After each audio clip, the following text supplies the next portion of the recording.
un solo día, la vida de un hombre cambió para siempre.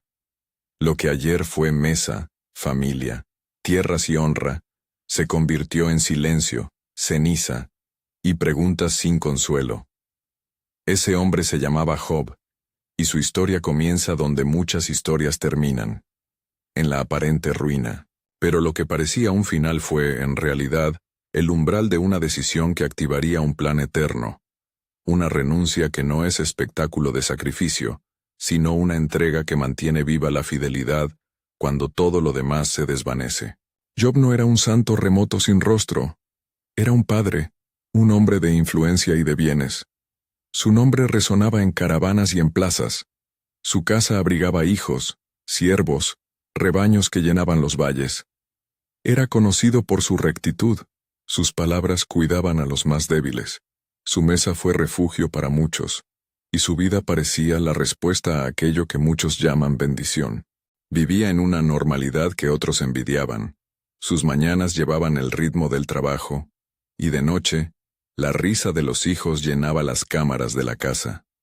Si buscas imaginarlo, piensa en tejados tensos por el peso de la prosperidad, en animales que pastan al atardecer, en monedas y contratos, en trenzas de vida cotidiana tejidas con seguridad. No era un privilegiado sin conciencia, era un hombre cuidado por Dios, conocido por su integridad. Y sin embargo, esa misma tarde en que todo parecía seguro, el cielo y la tierra comenzaron a reordenar sus cartas.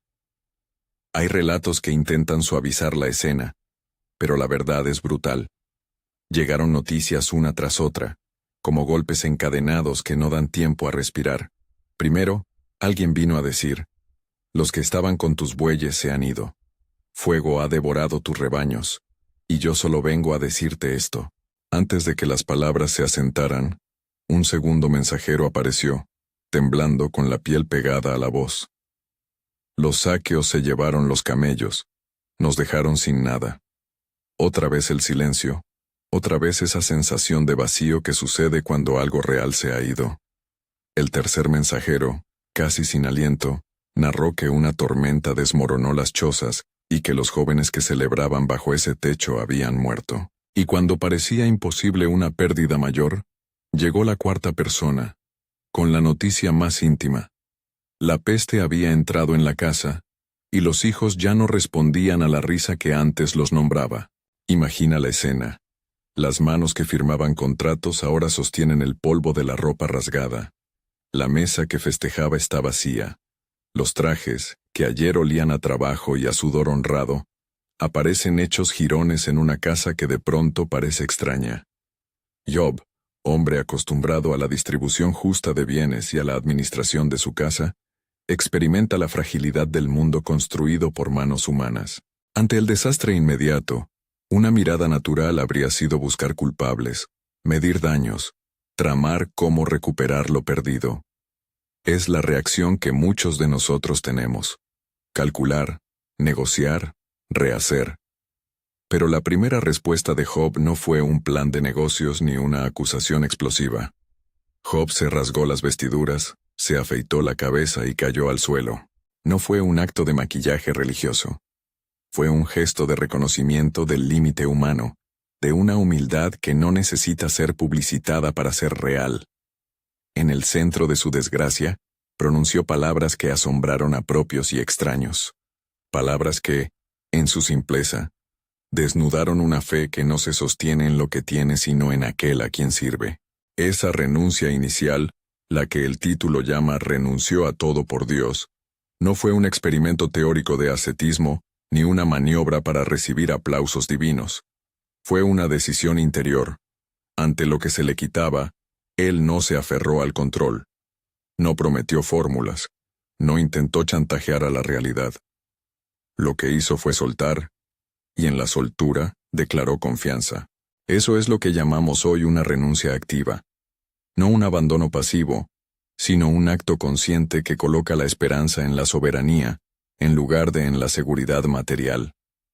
Si esta palabra te habla en este momento de tu vida, si buscas una enseñanza que te sostenga cuando las certezas caen, suscríbete al canal para que estas enseñanzas lleguen a ti cuando las noches sean largas Y las preguntas, insidiosas. Pero la historia no se queda en esa primera renuncia. Si la pérdida material desgarra el tejido de la vida, la segunda fase del dolor ataca más profundo. El cuerpo. Un día, después de que los mensajeros se fueron, el dolor tocó a Job como toque de fuego. La piel que antes mostraba sudor de trabajo se cubrió de llagas. La salud, que antes respondía al cuidado y a la previsión, se derrumbó. Pensamos a menudo el sufrimiento en términos abstractos, pero las llagas son concretas. Pican, queman, humillan. El hombre que había presidido banquetes ahora se sentaba entre cenizas, utilizando un fragmento de utensilio para rascar una herida que no quería sanar. La dignidad se viste de cenizas y la vida social se convierte en exilio interior. En medio de esa escena dolorosa apareció su mujer, no como una caricatura de villanía, sino como una figura compleja que encarna la desesperación de vivir junto a quien sufre. Su palabra fue brutal, pero no gratuita. ¿Aún conservas la fe? ¿Cuánto tiempo resistirás esto? Renuncia, maldice y muere. Quien la escucha puede pensar rápidamente en condena, en falta de fe, pero es necesario humanizar su reacción. Ella vive el horror de ver a la familia destruida, los hijos muertos, las riquezas arrebatadas. Su mundo tangible ha sido quebrado. Desde su perspectiva, la figura de la muerte puede aparecer como liberación de tanto dolor. Por eso su propuesta está más cerca del colapso que del cálculo teológico. Job la escucha y su respuesta, no un tratado ministerial ni una sentencia seca, es una palabra que vuelve a mostrar su centro. En medio del sufrimiento, mantiene la fidelidad a aquel en quien confía, sin convertir la fe en un mensaje para la galería. No es que ignore el dolor, es que el dolor no se convierte en el único argumento que gobierna su corazón. Silencio, llagas, ceniza.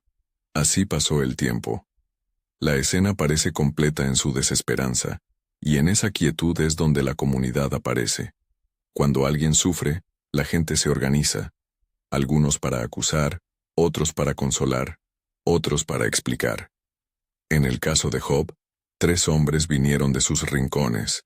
Mujer y hombre sonríen con recuerdos distintos, y luego llegaron los amigos. Elifaz de Temán, Bildad de Suá y Sofar de Naama. No eran comitivas neutras, representaban escuelas teológicas y prácticas comunitarias que miraban el sufrimiento con lentes que no coinciden. Cada uno traía una cartografía de fe aprendida, reglas no escritas sobre cómo debe funcionar la justicia divina, fórmulas que ayudan a entender la desventura. Su llegada, al principio, prometía consuelo, porque la amistad suele sostener en la prueba, y también juicio, porque la amistad puede sentirse obligada a corregir. La primera reacción colectiva fue la más humana. Se sentaron con Job en tierra, observaron las llagas, y durante 7 días se mantuvieron en un silencio denso como plomo.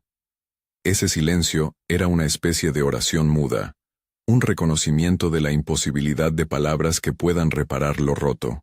Esa primera hora del encuentro resulta clave para entender la dinámica que vendrá después. El silencio de los amigos no es un gesto heroico para siempre. Es el preludio de discursos que intentarán explicar lo inexplicable. La tensión queda plantada en la escena. ¿Habían venido a consolar o a juzgar? ¿Traían realmente una empatía que acompañara el luto?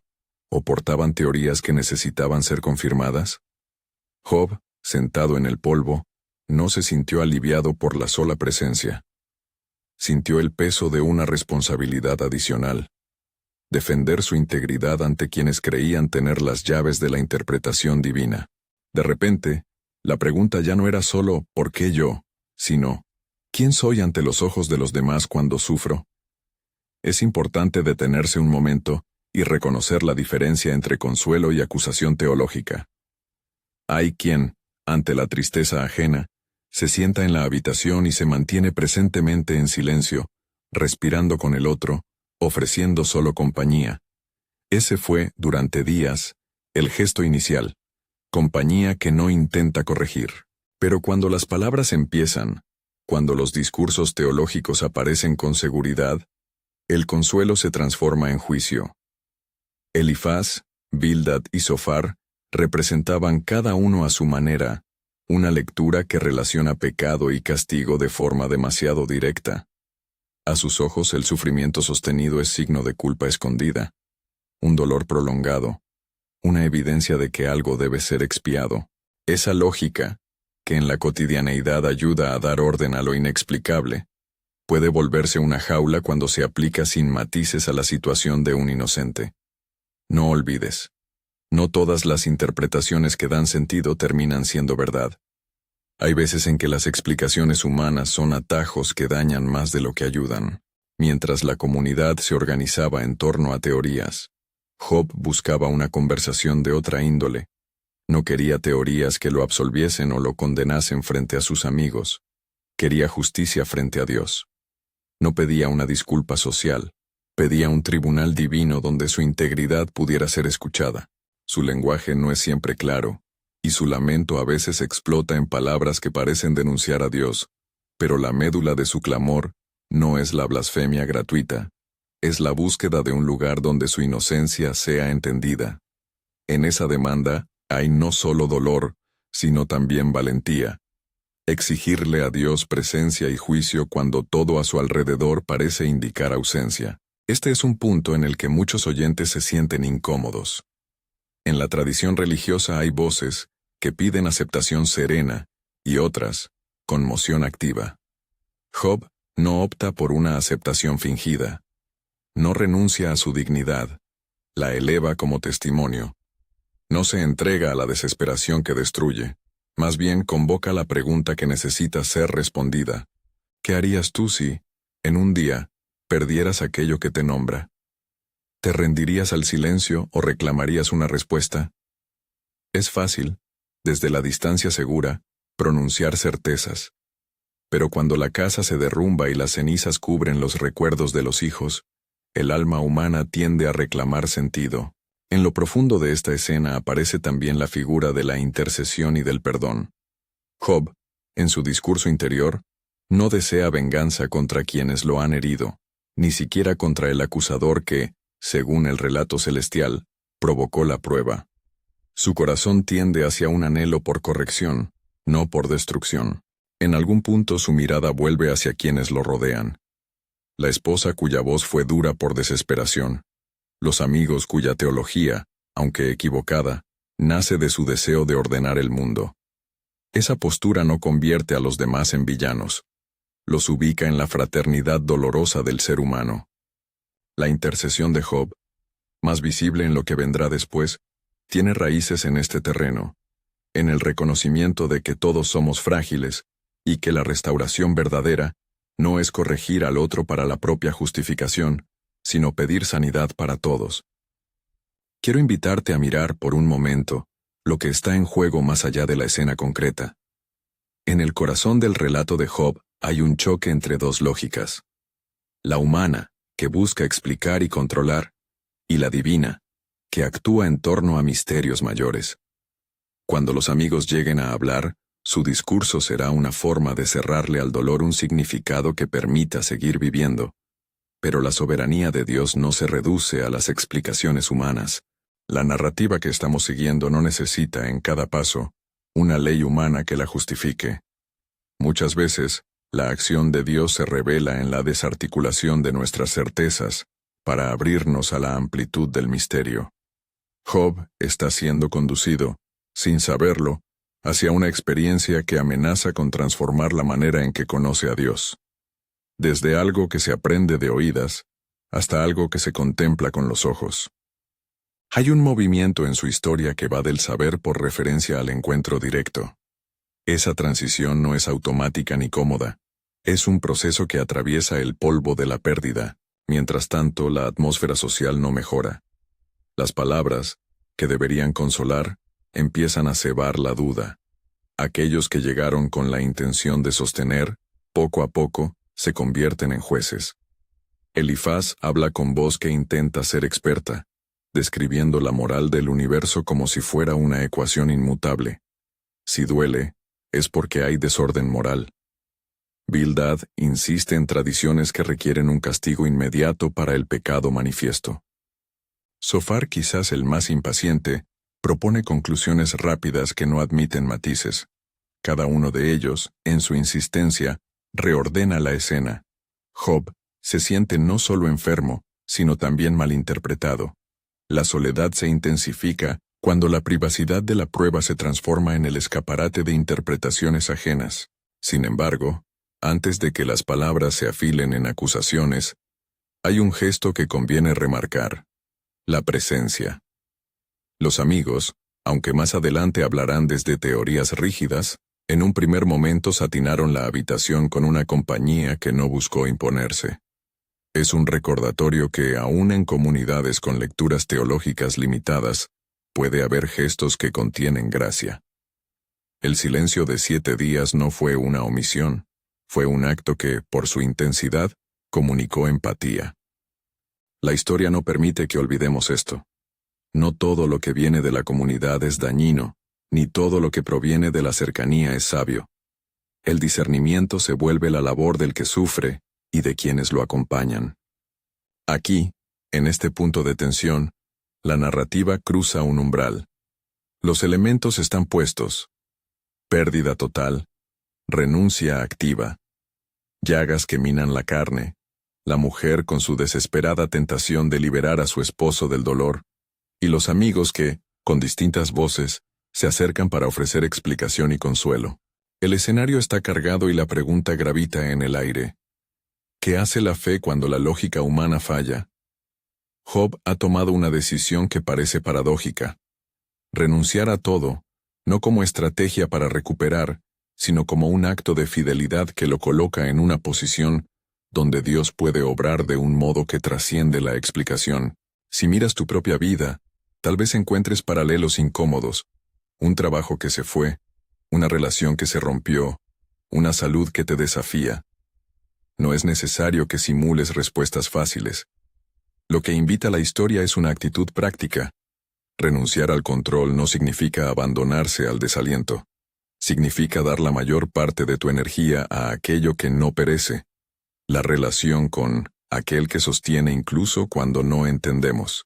La renuncia de Job no es la pérdida sin sentido. Es una llave que abre una dinámica espiritual donde lo humano queda a la vista, y la soberanía divina tiene espacio para revelar algo mayor. La escena aún no ha terminado. Los amigos se han sentado. Las palabras empiezan a germinar en ellos, y la casa de Job continúa siendo un territorio en disputa entre explicación humana y misterio divino. La renuncia que Job realizó al principio, esa que el título anuncia como detonante de un plan eterno, ha plantado una semilla en el corazón de la situación: la posibilidad de que la prueba no sea el fin, sino el terreno donde se modifica la mirada. Aunque ahora no se ve la revelación, ni la resolución definitiva, ya se ha activado un movimiento invisible que desplazará la historia hacia un encuentro mayor. Antes de seguir adelante, detente y pregúntate: cuando todo se te ve arrebatado, ¿a qué te aferras? ¿A la seguridad que el mundo ofrece o a la soberanía que sostiene? Job eligió soltar, y en la soltura, creó un vacío donde la gracia podría llegar. No afirmo que la renuncia sea garantía automática de restauración material. Eso sería reducir lo que sucedió a una fórmula. Lo que afirmo es otra cosa. La decisión de renunciar, cuando es sincera, produce un efecto en el alma que la hace transparente y disponible para un propósito que puede sobrepasar la lógica humana. Hay planes que se activan no por mérito humano, sino por la disposición a confiar en la soberanía de Dios, incluso en la noche. Ahora, en la penumbra de esa casa, mientras los 3 amigos se preparan para hablar, las palabras empiezan a perfilar la segunda parte del drama. Algunos dirán teorías cómodas, otros, verdades a medias. Job sentirá en cada respuesta la presión de justificar lo que ya no parece justificable. Pero en medio de todo eso, su postura de renuncia seguirá siendo la llama que no se apaga, una apuesta por la fidelidad que, aunque atravesada por dudas y por momentos de ira, no pierde de vista que la relación con Dios es más vasta que nuestras premisas. La historia está colocada en esta picada. La comunidad se prepara para hablar. Job está listo para defender no su orgullo, sino su integridad. La tensión entre voz humana y voz divina se hace más palpable. El polvo, las llagas y las cenizas permanecen como testigos mudos. Y en algún recodo interior, algo empezará a cambiar. Aquello que Job conocía solo de oídas está a punto de volverse experiencia. La diferencia entre escuchar sobre la presencia de Dios y encontrarse frente a Él es la frontera que se avecina. Pero todavía no ha llegado el torbellino. Por ahora, la tierra tiembla con palabras humanas que reclaman ser confrontadas. ¿Qué harás cuando te enfrentes a quienes te ofrecen explicaciones fáciles?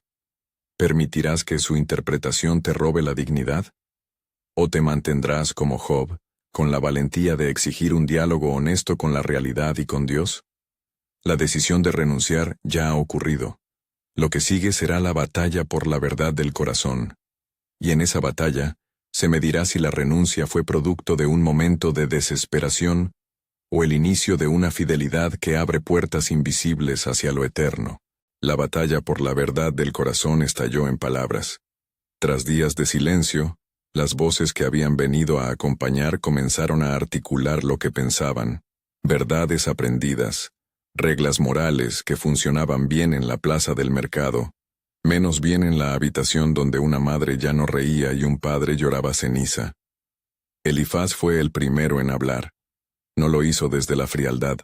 Su voz buscaba consuelo, pero sus argumentos se apoyaban en el orden que él conocía. Habló sobre experiencia y visiones que había recibido, sobre cómo la mano de Dios rara vez se mueve sin motivo, y cómo la aflicción suele ser una escuela para la humildad. Sus palabras fueron como un sacerdote que intenta poner marco a la tragedia.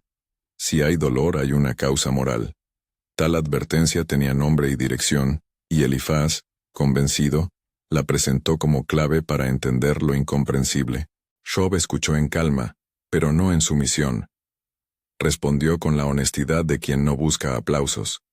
Yo sé de justicia en mi casa, mis manos han sido fieles. No lanzó teorías bonitas ni doctrinas hechas para el público. Reclamó una audiencia con Dios, no justificaciones humanas. Sus palabras a ratos ásperas de tanto sufrimiento eran la voz de quien se niega a que su honor sea apropiado por conjeturas cómodas. Bildad tomó la palabra con una rigidez que no sabía de compasión. Sus afirmaciones fueron lapidarias. La tradición enseña que Dios no tolera el desorden, que el justo no permanece quebrado sin causa. Si el pueblo se organiza por interpretaciones que permiten ordenar la vida, Bildad no comprendía por qué esa organización no debía aplicarse también ahora. Para él, la piedad pública exige respuestas coherentes. La pérdida desordenada era, en su lógica, indicio de culpa. Sofar, el más impaciente, no esperó matices. Sus palabras fueron flechas. La prontitud en ofrecer conclusiones muestra a veces necedad y a veces desesperación por contener el misterio. Sofar afirmó que el castigo debía ser proporcional, que la confesión era la llave y que la paciencia excesiva ante la aflicción era para él indicio de ceguera moral. Cada discurso, aun cuando expresado con rostros amigos, reordenó el sufrimiento en términos que a Job le parecían estrechos. Él no buscaba una sofistería retórica. Pedía que alguien escuchara la complejidad de su alma herida. Preguntaba por acciones, por inocencias, por el dolor que no encaja en fórmulas. La escena ofreció una lección. Las palabras que pretenden consolar pueden convertirse en cuchillos cuando se olvidan de la fragilidad humana. Los amigos, en su afán de justificar al mundo moralmente ordenado, terminaban por revivir la agonía del acusado. Job respondió a cada uno con una mezcla de lamento y dignidad. No se dejó absorber por la necedad de una culpabilización fácil. En sus réplicas emergían preguntas honestas. ¿Dónde está la justicia humana cuando el justo cae? ¿Por qué la teología que sirve para explicar una cosecha mala no sirve para abrazar a quien llora? Sus expresiones no eran rebeldía vana, eran una demanda de que Dios escuchara oralmente la verdad de su vida. Había en sus palabras un pulso de esperanza que, aunque herido, todavía palpita, la convicción de que la afirmación de su integridad no era una vanidad, sino un clamor por justicia. En ese cruce apareció Eliú, un hombre más joven que los otros tres, que hasta entonces había permanecido al margen. No era un simple comentarista, ni entró con la arrogancia de quien sabe todo. Su voz traía una mezcla de ira y de apremio. Estaba enfurecido no porque quisiera imponer mala fe, sino porque había observado cómo la conversación se había estancado en acusaciones repetidas y en defensas que no llegaban al corazón del problema. Su intervención abrió otra veta de interpretación. El sufrimiento no siempre es castigo, y no siempre la ausencia de prosperidad es signo de desgracia definitiva. Para Eliú, la disciplina divina, cuando existe, cumple un propósito formativo.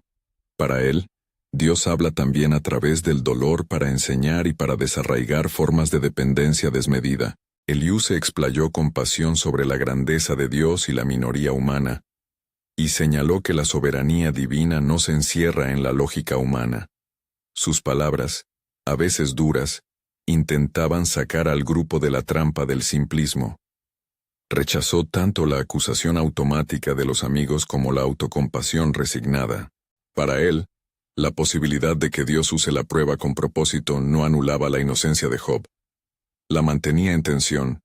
El hombre puede ser íntegro y, a la vez, ser moldeado por pruebas que lo llevan a una nueva visión. La aparición de Eliú fue puente y alarma. Puente porque abrió un nuevo ángulo de interpretación. Alarma porque no cerró la tensión.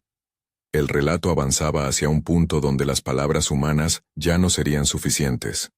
Nadie en la habitación poseía la última palabra. La pregunta que pendía en el aire se fue oscureciendo, hasta que una gustada calma anunciara lo inevitable. El ruido del torbellino. Cuando el cielo respondió, no fue con discursos humanos ni con veredictos morales. Su voz llegó como realidad que desborda categorías, imágenes de creación, preguntas que no buscan ser respondidas con lógica humana, descripciones de bestias que nadie podría domar. Dios habló desde el torbellino no para dar una conferencia teológica, sino para reorientar la mirada de Job.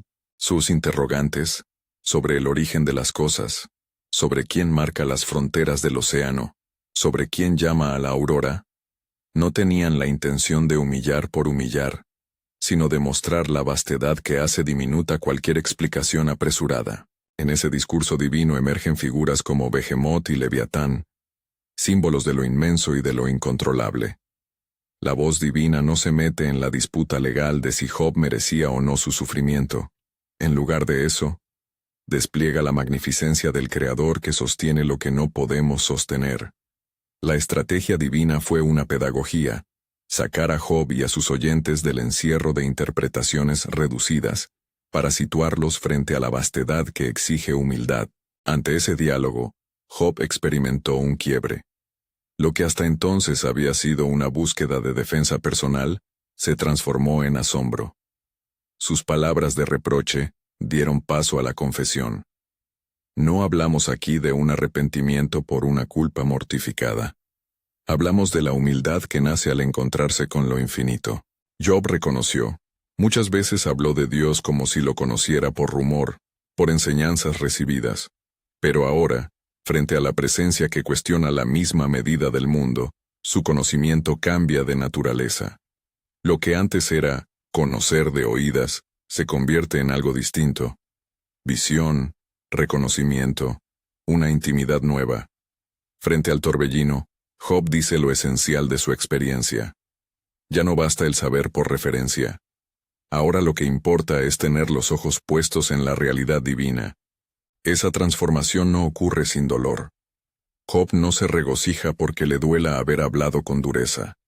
Su confesión es real y se mezcla con la textura de una vida marcada por la pérdida. He hablado de cosas que no comprendía.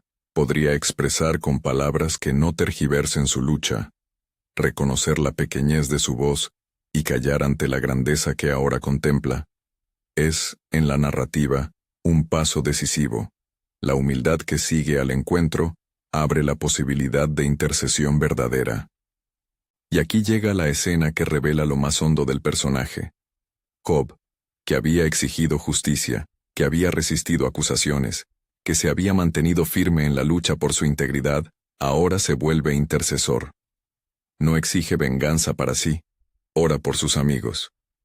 Hacer esto no borra sus llagas ni devuelve a sus hijos, pero señala una transformación moral. La renuncia no ha sido mero abandono, sino un camino hacia la restauración del vínculo humano. En vez de reclamar, pide por los que lo acusaron, no para justificar su errada teología, sino para que sus corazones sean tocados. Ese acto es la culminación de la renuncia activa. No es solo soltar bienes o títulos, sino soltar resentimientos de modo que el perdón pueda abrir nuevas posibilidades. Dios en la narrativa acogió esa intercesión, no como pago por una técnica espiritual, sino como respuesta a la sinceridad del corazón. La restitución que sigue a la confesión y a la intercesión no es presentada como una fórmula universal. No es una receta que uno puede ejecutar para garantizar resultados. Es, más bien, una consecuencia narrativa en la que la soberanía divina, en su misterio, decide restaurar a quien ha mostrado fidelidad y humildad en medio del quebranto. A Job se le devolvió doble de lo que había tenido. Se le dieron nuevos hijos y una larga vida para contemplar la obra de Dios. Ese final no debe ser tomado como una promesa mecanicista. No predico que renunciar siempre traerá doblamiento material. Más bien muestro que en la historia de Job, la renuncia que permaneció fiel fue el conducto por el que Dios actuó en un plan que trasciende la comprensión humana. Hay algo crucial en esa conclusión. La restauración incluye algo que no se compra ni se programa. El corazón de Job quedó cambiado. Ya no conocía a Dios de oídas, lo conocía de visión. Ese cambio de calidad en el conocimiento fue la verdadera transfiguración. La riqueza restaurada, los hijos, la larga vida, son parte de la narración, pero la mayor ganancia fue el modo de ver. La renuncia de Job activó una dinámica en la que lo eterno comenzó a permear su presente. La fidelidad se transformó en luz para su caminar futuro, y su testimonio se volvió herramienta para generaciones. ¿Qué significa esto para ti? Que escuchas desde una oficina, desde una cama de hospital, desde una cocina donde los platos amontonados parecen reunir lo que quedó de la vida. Primero, que la renuncia que nos pide el relato no es un ritual de negación, ni una estrategia para ganar puntos espirituales. Renunciar aquí consiste en soltar el control, soltar la necesidad de que el mundo se ajuste a nuestros mapas, y confiar en aquel cuyas dimensiones superan nuestras categorías. Es un acto de coraje, porque implica soportar la tensión del misterio, sin renunciar a la búsqueda de justicia ni a la legítima expresión del dolor. Segundo, que la intercesión que sigue a la visión no es ingenua. Orar por aquellos que nos lastimaron no es negar la verdad, es asumir que la restauración que pedimos debe incluir a la comunidad, y no solo a nosotros. Job intercedió por sus amigos y, mediante esa intercesión, la sanidad social se inauguró de nuevo. Aquí hay una invitación a no vivir la fe como posesión exclusiva, sino como apertura para pedir la sanidad del otro, incluso cuando nos lastimó. Tercero, que no debemos permitir que teorías teológicas reduccionistas se conviertan en látigos. Aquellos que, con prisas, atribuyen sufrimiento a pecados sin matices hacen daño.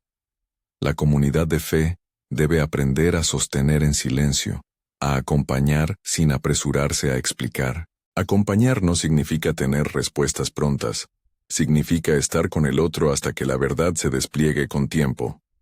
La buena esperanza pastoral no es la promesa de una recompensa fácil, sino la certeza de que Dios es soberano en el misterio. Cuarto, que la renuncia activa no garantiza eludir la prueba. Garantiza, sin embargo, una disponibilidad para ser transformado. A menudo confundimos la fe con la ausencia de problemas. La fe auténtica es la capacidad de mantener fidelidad en medio del dolor, de poner la mirada en la soberanía cuando la lógica humana se queda corta. No prometo resultados materiales por este camino. Ofrezco una descripción bíblica de cómo la fidelidad puede abrir terrenos donde la gracia se manifiesta. Si decides hoy aceptar la invitación que brota de la vida de Job, no te pido que abandones responsabilidades ni bienes sin reflexión. La renuncia que te propongo es más de actitud que de gesto espectacular. Renuncia a la creencia de que todo depende de tus manos. Renuncia a la seguridad de explicaciones simples. Renuncia al rencor que te encadena al pasado. Deja espacio para que Dios obre donde tú no puedes. Hazlo con la humildad de quien no presume conocer todos los caminos, pero cree en la amplitud del proveedor.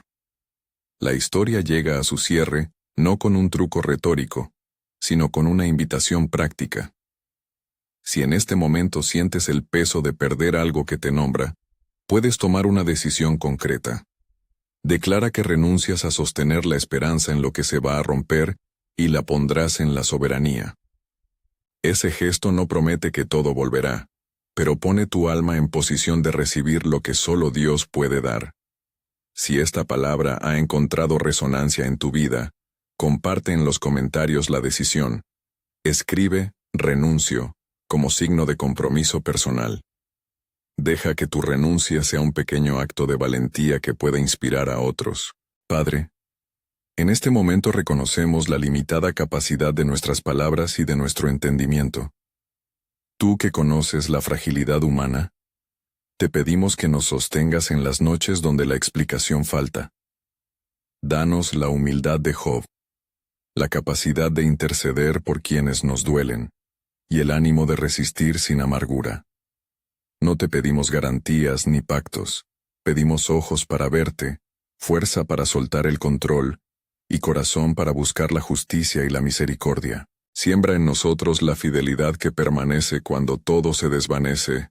Amén. Que la decisión de renunciar, cuando nace de la confianza y no de la resignación, active en tu camino la presencia de Dios que transforma la mirada. Si esta enseñanza te ha sostenido y quieres seguir recibiendo mensajes que ayuden a tu fe en medio de la prueba, comparte este video con alguien que lo necesite.